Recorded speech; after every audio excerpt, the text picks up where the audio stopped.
Welcome to the Find the Way podcast. In this show, we will try to explore what is happening in emerging markets and how entrepreneurs, investors, and communities are simply finding the way to make phenomenal things happen, regardless how volatile the environment may sometimes seem.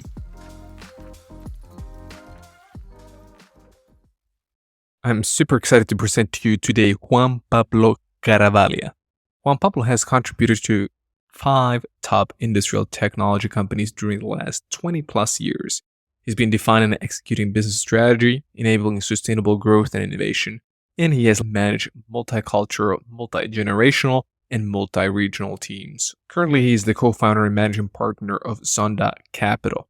Zonda Capital is a deep tech, energy, and climate early-stage venture capital and a corporate venture capital partner investing in science-based startups that will change the world. So good morning. Welcome to the show. Absolutely. My pleasure. Thank you. Would you give us a little intro to yourself? Who are you, where you're from, and what are you working on right now? Absolutely. So I'm Juan Pablo Garavaglia. I was born and raised in Argentina. I'm a mechanical engineer by formation, and the master's in science of renewable energy. And later on, I did executive certification of strategy and innovation at MIT. I spent most of my last 20 years of working for different corporations in the energy sector. Started my career many years ago in a centrifugal pump or original equipment manufacturer, and then I moved to different companies, worked for MAN from the Volkswagen Group, worked for Sulzer, Swiss company. Then I worked for General Electric. In 2015, I joined actually General Electric, the oil and gas division. Then in 2017, GE decided to do a spin-off and a merge of the oil and gas business with Baker Hughes International, BHI, that was one of the 3 major oil field services company. And then we became the new Baker Hughes. I was leading the energy transition, part of the energy transition of Latin America. And for Baker Hughes, Latin America, outside the corporation, Latin America is not having a role on what is called the open innovation. And this is why I decided to left Baker Hughes and to create with Mariano Garciulo, my partner, Zonda Capital. Zonda Capital is basically a deep technology, science-based, early stage venture capital and corporate venture partner. It's kind of no definition, but so we are founder and managing partners of Zonda. And what we do is basically we scout, we found, we analyze, we invest, we help, support, and guide startups developing technological solutions for the energy and climate sector that are based in Latin America, or the founders are people from Latin America. Thanks for sharing the background story, Juan. And from there, when we look at the landscape of energy transition and energy startups within this region, what is the situation of the game? How developed it is compared to, let's say, Europe, or what is happening overall, especially when a big part of the audience is coming outside of Latin America? Could you elaborate a little bit on what is the status of energy startups within the region? Yeah, absolutely. So let me go one step back first, because we have in Latin America a quite good ecosystem in terms of innovation, startups, entrepreneurship. So if you see what is happening all around the world, of course that United States or North America, let's include Canada there, but North America is the main provider of innovation and startups in general way, not specifically on energy and climate, like generally speaking. Because all the entrepreneurship culture and the, let's say, different frameworks, infrastructure, and capital available, so on and so forth. And then we have Europe. Europe is becoming bigger and bigger on this, is gaining a portion of this, and makes sense because there is a lot of smart people there, a lot of amazing institutions, universities, research centers. So this is happening also in Europe. And then if you are looking for, let's say, a third area of is happening worldwide, I'm convinced that Latin America is that third area because you have Middle East that is, of course, important as well. You have South Africa. Everything is important. But if you see the track record that Latin America has, if you see the science, the basic science, the applied science, and in some level the technology transfer, that is all of that are the basic elements to later on have the possibility to build a deep science technology startup. And on top of that, you have the founders, the quality of the founders in Latin America, how the ecosystem is connected, all the successful companies that were created in Latin America, the unicorns that Latin America have. You see all of that, and I'm convinced that Latin America should be the third in order of importance, right, between the first and the second, as I mentioned. That is in general terms, right? This is thinking about, let's say, entrepreneurship and startups in general. Mm-hmm. But then if you see inside that bucket, how much capital is allocated in the different verticals, or is following different verticals, in say vertical sectors, could be fintech, could be agtech, could be health tech, biotech, so on and so forth. We see that energy and climate should take at least 10% of that order of magnitude. And in Latin America, it's less than 2%. So this is one of the reasons we truly believe that Latin America is, at the moment, in the energy and climate sector, the low-hanging fruit, because you have the science base, you have the institutions, you have the track record of very good and outstanding resilient founders, and you have the possibility to create.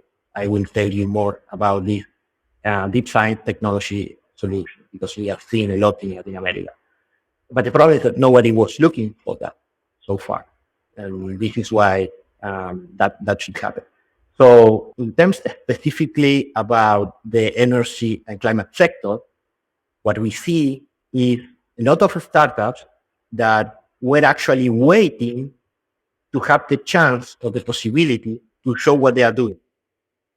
Because, and this is something we can talk deeper later on, but basically, these startups in Latin America, when they go to the US market, the venture capital US market, or they go to Europe, or they go to talk about with corporations and their own corporate venture capital, the CVC of these corporations, they crash against the wall because they are not developed enough. The technology is not evolved enough. You know, the technology readiness level, TRL metric that you use in technology, that TRL1 is an idea, TRL9 is a product that is ready to be commercialized in industrial level. So everything in between goes from idea up to commercial product. So the world is expecting that someone else help this startup in Latin America to reach this level that be attractive for the US market, to be attractive for the European market, to be attractive for the corporation. So the region was lacking of that, let's say, organization, institution, whatever you want to call it. Zonda is one of them. Bridge that portion of the way, the pathway. Yeah. And you are the first fund from Argentina focused solely on energy. Am I correct? Yes, I will say we, with my partner Mariano, we are Argentinian, but Zonda is not Argentinian itself. We are a firm that operates in all Latin America. Actually, our headquarters is based in Uruguay, and the fund is in the US. But yes, I mean, we are the first of its kind in terms of what we are doing, regardless the country. Yeah. Yeah, and I mean, and this is because. Let me put it in this way. In the history of Latin America, we have something similar that what happened in the US. All these venture capital firms in Latin America started as agnostic firms. And makes sense because at the very beginning, you don't know what is there, how many startups are you going to scout and potentially help to grow from agtech or fintech or health tech or e-commerce or whatever. So all these big VC firms started agnostic. in the US in the 60s and 70s, and in Latin America 15 years ago. Then, as you know, the venture capital is evolving in the US as well to a more vertically focused investment instrument or vehicle. And this makes sense as well, because if you know about e-commerce and if you can choose the best e-commerce startup, and on top of that, you can also help this e-commerce startup to be the best one, you have more chances to succeed. Not only in terms of financial results that, of course, are important, but in terms of how many of these startups you are betting or investing or helping are actually reaching a good point. But if you see that in Latin America, also evolved on the similar way. So these venture capital firms that started agnostic and now they are becoming more vertically oriented. We have in Latin America good biotech track record, a lot of companies, some unicorns as well, fintech. We have as well agtech. So that this is aligned with those verticals are few or several. They are good ones, pretty good ones. Mm-hmm. In energy and climate, nobody was having the expertise on those segments to be actually fully vertically oriented.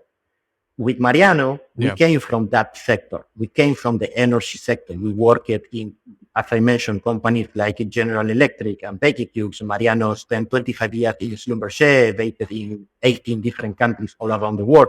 So we came from that specific sector. It's not that often that high-level executives, as we were, leave the corporation because it was quite good and comfortable to be there. I must be honest. But it's not that common that people left that sector to become a venture capital firm. We did it because we believe on what we are doing. And this is why we are the first of its kind, because it's not that often that you have people that have the specific expertise on the energy and climate. Then, of course, you will see in Latin America other funds that are trying to do climate or will do climate, and they are more than welcome. We need much more on that. As I mentioned, only 2% of the capital is deployed in energy and climate tech startups. Need to be at least 10, 12. So we need more and more capital allocated on that. We are saying that we are the first of its kind because we are the first of its kind, because we are the only one that can actually validate, analyze the technology, not only the founder, the technology, the novelty of the technology, how the patent process is moving forward or not, the intellectual property, the business model, how these startups are going to reach this or that market. They are going to go in a partnership with this corporation, or we are going to be against this other corporation, and they are going to do a business model scaling in an escalation region, or it's going to be global from day one, and it's going to be licenses model, or they are going to sell equipment, or they are going to do infrastructure projects, and how this is going to work in the future of the startup. Nobody knows. I believe you came from that sector and you were doing that the last 20, 25 years. Absolutely. Absolutely. And then if we take a look now, the industry's still relatively nascent capital ecosystem for the early stage companies, would you be able to describe a little bit of the situation of the game in a way that it's a very capital intensive industry? A lot of people are steering away from it because it's relatively scary. So much capital needs to be put in. There is no easy ways in or out like in a lot of software services. What is the status of energy transition of LATAM overall in your point of view? And what is the reason that there has not been early stage investments for energy companies so far, or not enough, so to speak? Right. In Latin America. Right. Perfect. An amazing point, Eric. So let me split in two. First of all, when we talk about energy transition, we talk about this transition from the energy system we have today up to what should happen in the near future, 2030, 2040, 2060, 2070, or before that, in order to do not increase the median average temperature of the world more than 1.5, maximum 2 degrees Celsius. Otherwise, we are going to have a climate crisis. So And this is related to the climate change and it's related to the greenhouse gas emissions, so on and so forth. We are not going to, we can do another podcast if you want to talk about climate change, but, Yeah. but in trying to go to the point, energy transition is happening all around the world. And sooner or later, every single country, every single region should do that because it's in their own benefit, it's in the benefit of the world and the entire humanity. So energy transition in Latin America is slightly behind Europe and US for sure.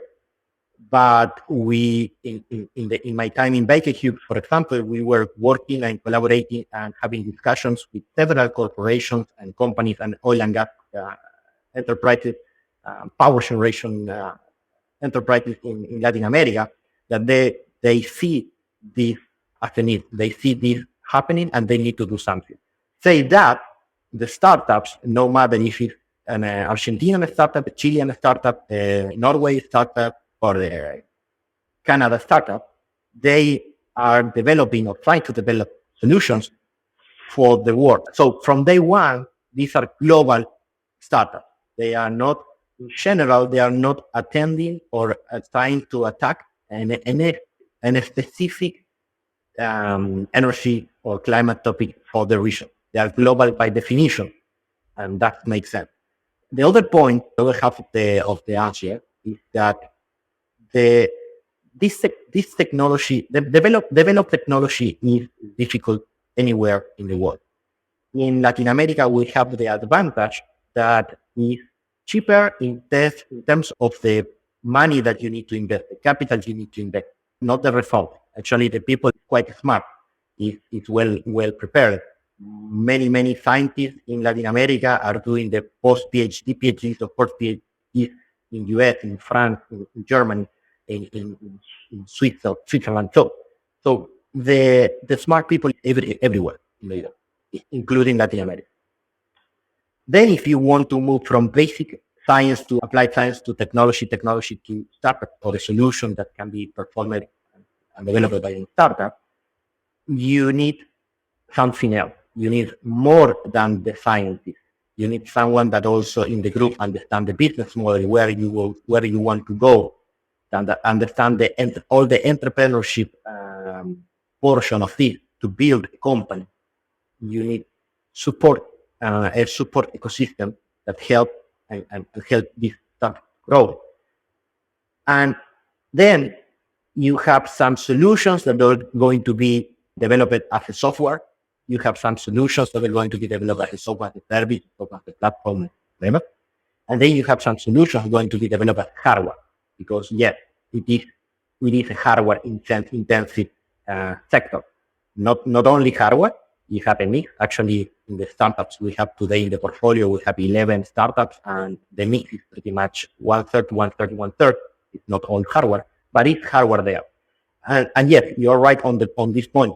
The normal investor, the people out there, the venture capital world, they understand, they are not quite wrong, that developing hardware is riskier. But in reality, it's not risky. It's just that takes more effort, takes more capital to do that. Because when you are moving from, remember this metric I mentioned at the beginning, the technology readiness level, the TRL, when you are moving a software company from the TRL 1, an idea that you and me might have in a coffee talk, we say, Eric, this is a great idea. Let's do a startup about it.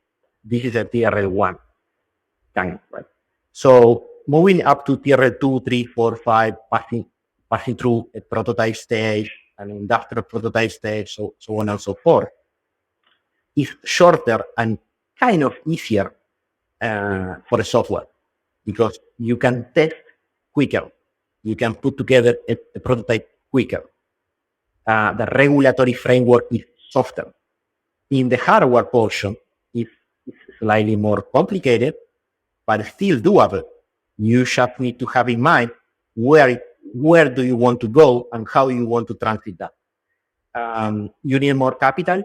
Yes, you need more capital, maybe 2-3 times the capital per stage versus software company.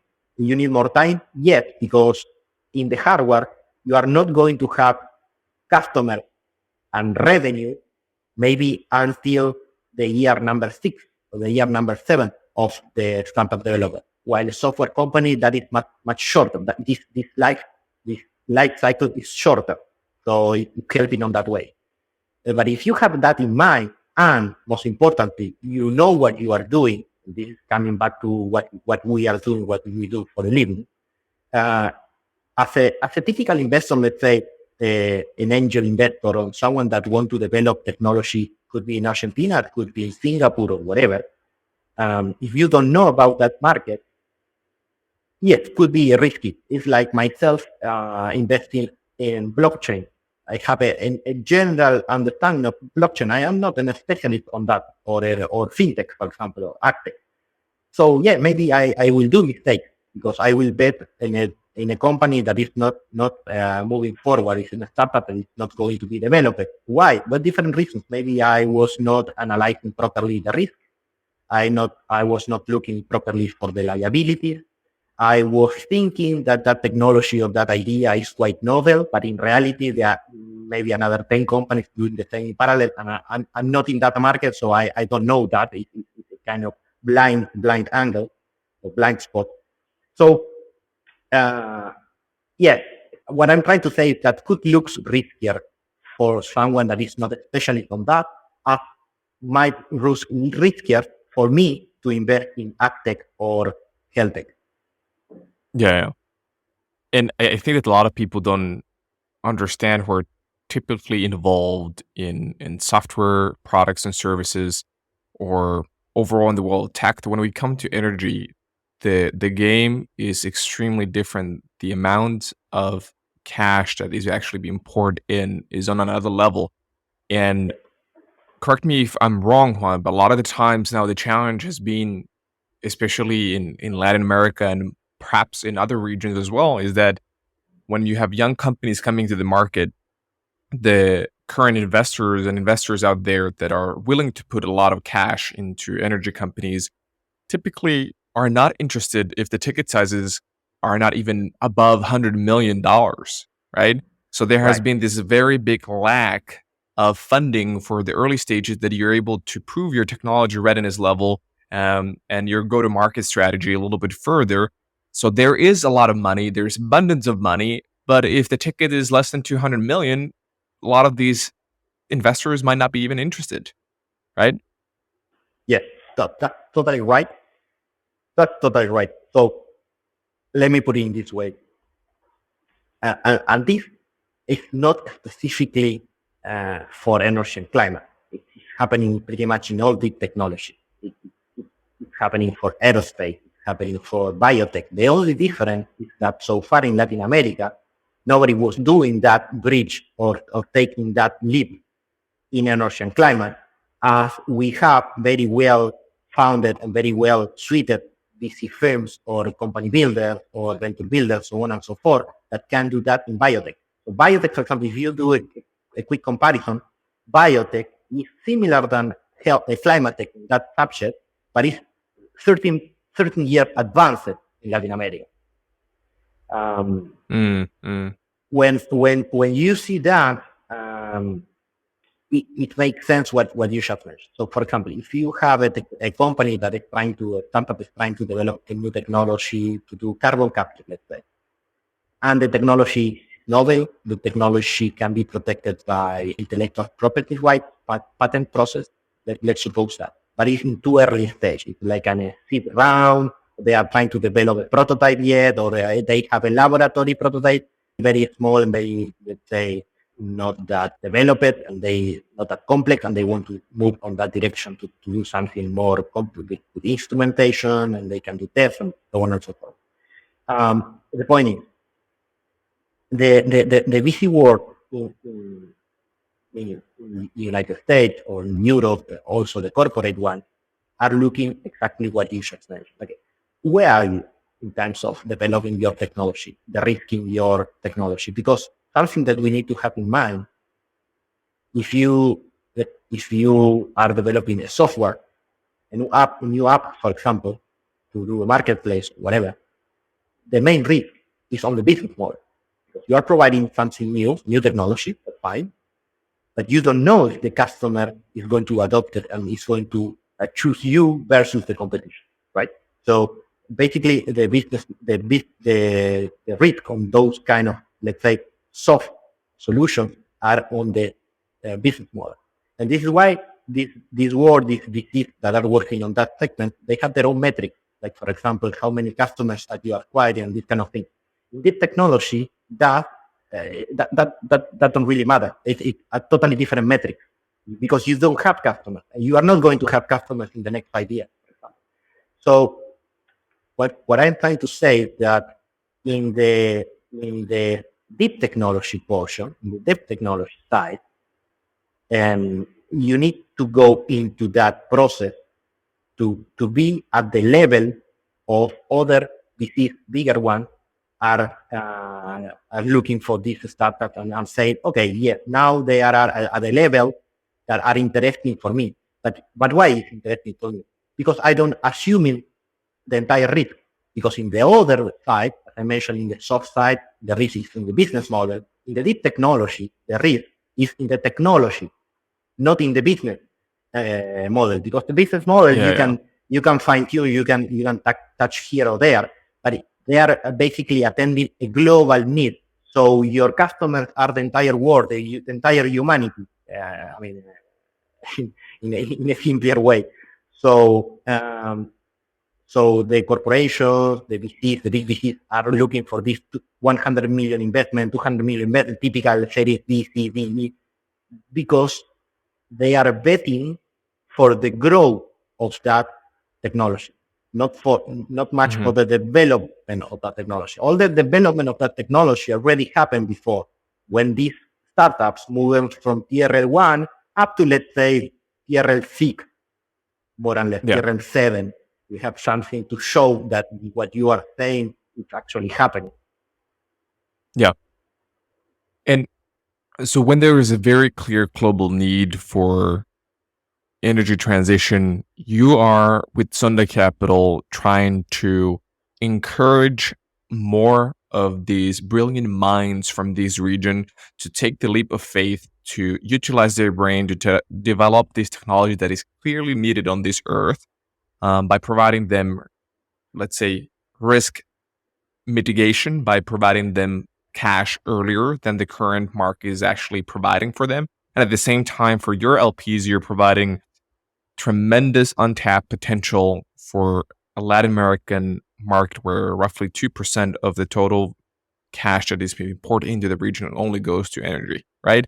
So you're trying to create incentives for the entrepreneurs to get out there, the scientists to get out there and start working on these technological problems that the earth needs, and then at the same time providing very new untapped potential for LPs who have not been looking necessarily this sector before.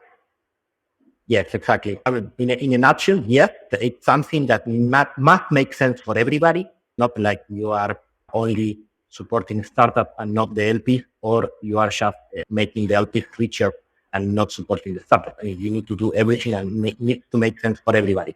But let me go like deeper on that. From the startup side, we have like these different roles here. The first one is, yes, we are scouting, we are identifying, we are analyzing all the startups in Latin America that are already developing technological solutions for the energy and climate.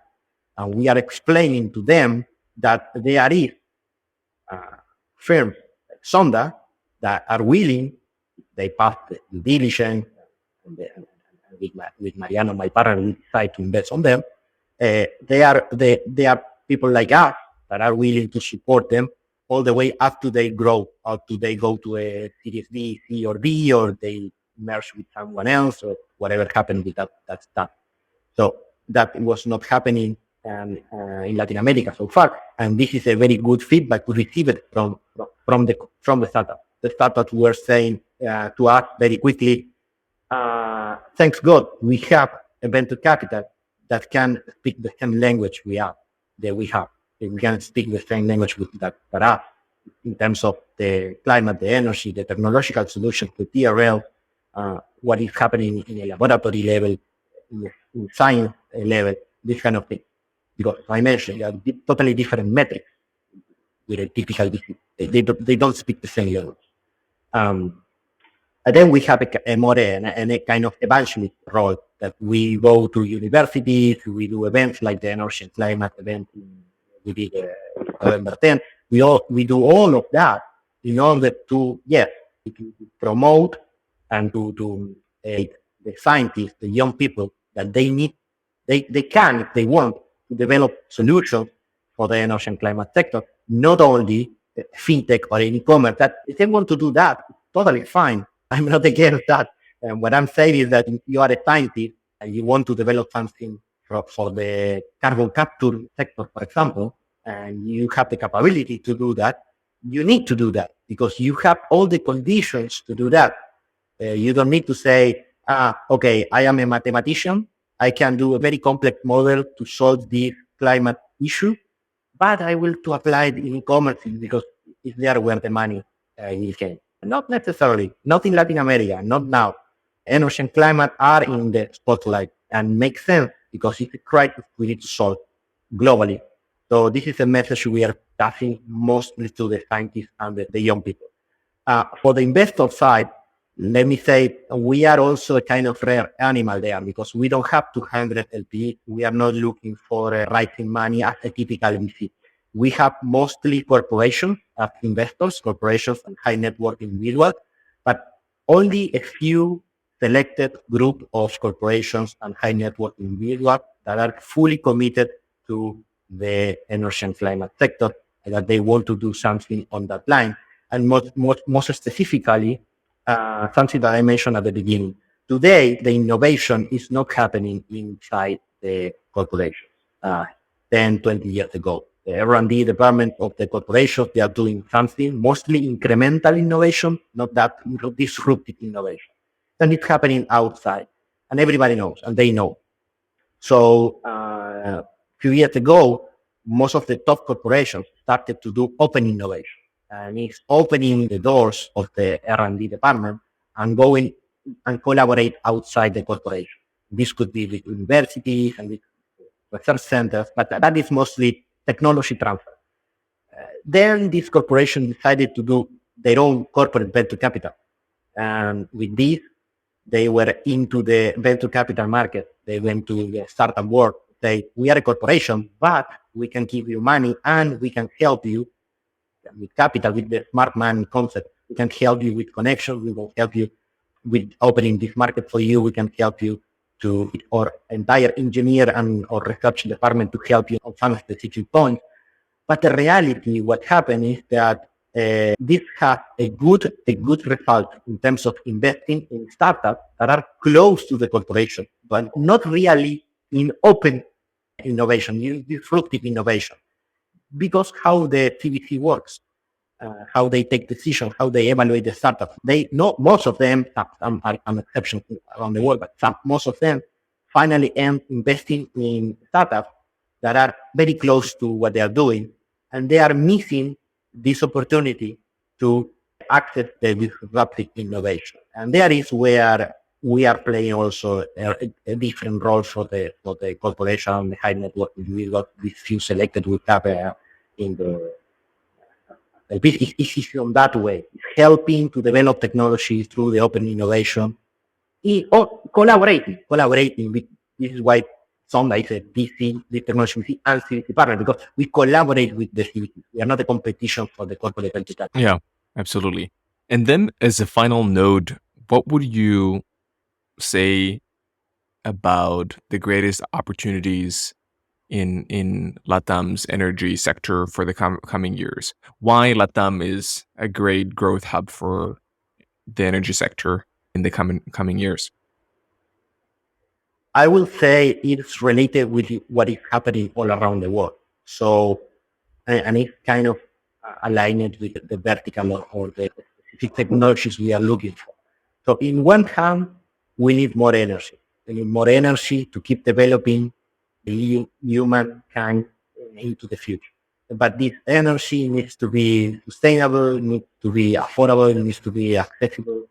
And in order to that happen, we know that also to be able to reach the targets of the decarbonization and the energy transition. We need to have more energy, but need to be energy not related to the fossil fuel. And this is happening all around the world, and Latin America is not the exception. We are looking at startups that are developing next generation nuclear technologies, for example, technology for the next generation nuclear techno.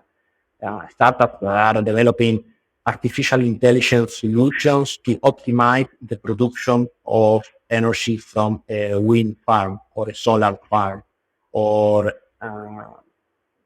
artificial intelligence solutions that are helping the energy transport more electricity in the high voltage grid, for example.